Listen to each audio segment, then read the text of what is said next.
সপ্তম বিবাহবার্ষিকীতে হাসপাতাল থেকে আনা রিপোর্টগুলোকে স্বামীকে উপহার দেব বলে ৩ দিন ধরে অপেক্ষা করছিলাম। এই ৭ বছরে আল্লাহর কাছে একটা সন্তানের জন্য অনেক কেঁদেছি। চেনা চেনা কোনো ডাক্তার বাদ দেয়নি, সবাইকে দেখিয়েছি। অনেকেই বলেছে ফকির কবিরাজ দেখাতে, কিন্তু কাজটা শিরক, তাই নিজেকে আটকে রেখেছিলাম। তা না হলে এটাও বাদ যেত না। গত ৩ দিন আগে টেস্টের রিপোর্ট হাতে পাই আমি। রেজাল্ট পজিটিভ এসেছে। আমি প্রেগনেন্ট। এতদিনে আল্লাহ তাআলা মুখ তুলে চেয়েছেন।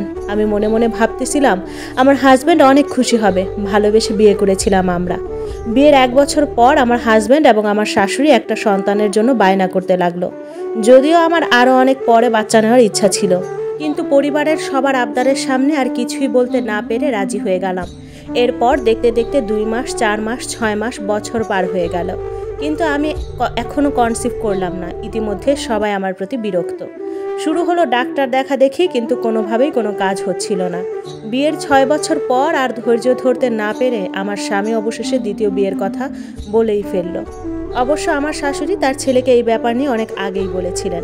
নেহাত আমরা দুজন ভালোবেসে বিয়ে করেছিলাম বলে এই এত বছর আমার স্বামী মুখ বুজেছিলেন, কিন্তু ৬ বছর পর যখন দেখলো আমার কোনো সন্তান হয় না, তখন আমার স্বামীর ধৈর্যের বাঁধ ভেঙে যায়। সে তখন বলে, তুমি এই বাড়িতেই থাকবে, কোনো অযত্ন হবে না, শুধু নতুন একজন সদস্য পরিবারে যুক্ত হবে।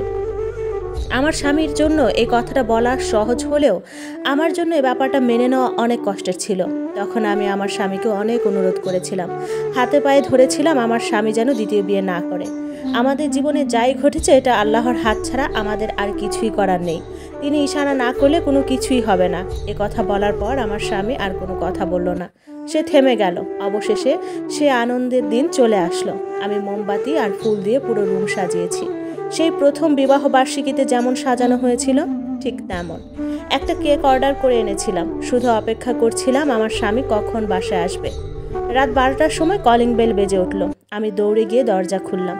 দরজার সামনে আমার শাশুড়ি, পেছনে আমার স্বামী আর ঘোমটা টানা বেনারসি শাড়ি পরে একটা মেয়ে বিয়ের সাজে দাঁড়িয়ে আছে। আমার কয়েক মুহূর্ত লাগলো সবটা বুঝে উঠতে। আমি আমার স্বামীর মুখের দিকে তাকালাম। সে অপরাধীর মতো মাথা নিচু করে দাঁড়িয়ে আছে। পরিস্থিতি সামাল দিতে আমার শাশুড়ি বলে উঠল, নতুন বউকে কতক্ষণ দরজার সামনে দাঁড়িয়ে রাখবো? তুমি দরজার সামনে থেকে সরে দাঁড়াও। আমাকে সরিয়ে দিয়ে আমার শাশুড়ির সাথে আমার স্বামী এবং তার নতুন বউ ঘরে প্রবেশ করলো। তবে সকালে আমার শাশুড়ি বলেছিলেন আমার স্বামীকে নিয়ে তার এক আত্মীয়ের বাসায় যাচ্ছেন, তাই ফিরতে দেরি হবে। তবে এই বুঝি তার সেই আত্মীয়? আমি আমার বিবাহ বার্ষিকী উপলক্ষে ঘরের সবার জন্য বিরিয়ানি রান্না করেছিলাম, আর ঘরটাও গোলাপ ফুল দিয়ে নতুন করে সাজিয়েছিলাম। একদিকে বিরিয়ানির গন্ধ, আরেকদিকে তাজা ফুলের সুবাস সারা ঘর জুড়ে মৌ মৌ করছে। এর কিছুক্ষণ পরে আমার শাশুড়ি আমার স্বামীর নতুন বউকে নিয়ে আমার বেডরুমে আসে। বেডরুমে এসে দেখে রুম সাজানো, এবং রুম সাজানো দেখে বলে ওঠে, ভালোই হয়েছে রুম সাজিয়েছ, না হলে এত রাতে অন্য কাউকে দিয়ে বাজার থেকে ফুল আনিয়ে তবে এই ঘর সাজানো লাগতো। আমি আমার শাশুড়ির কথায় কোনো উত্তর দিলাম না। আসলে কি বলবো ভেবে পাচ্ছিলাম না।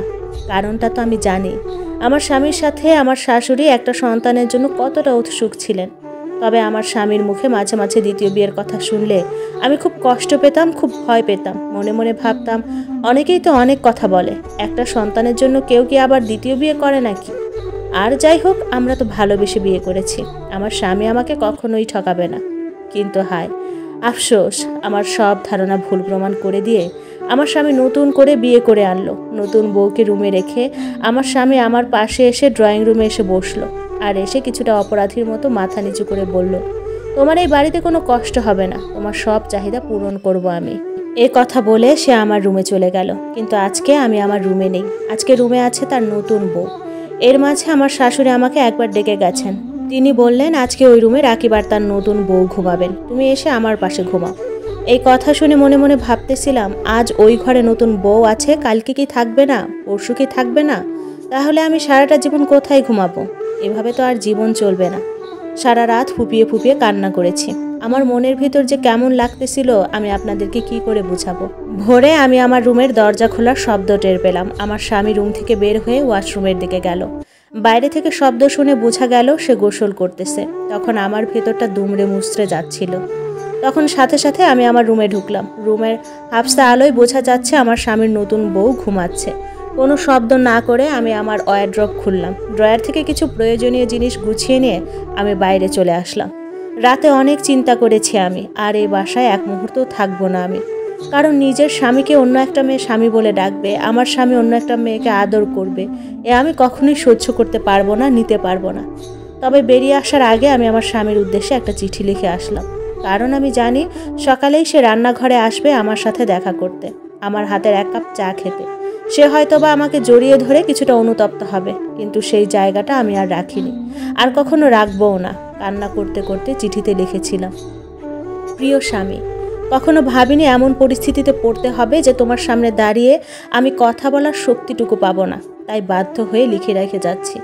তুমি কি জানো আমি তোমাকে কতটা ভালোবেসেছি, এখনও কতটা ভালোবাসি, আর আগেও ভালোবাসবো। কিন্তু এখন তোমার কাছে আর আমি থাকবো না।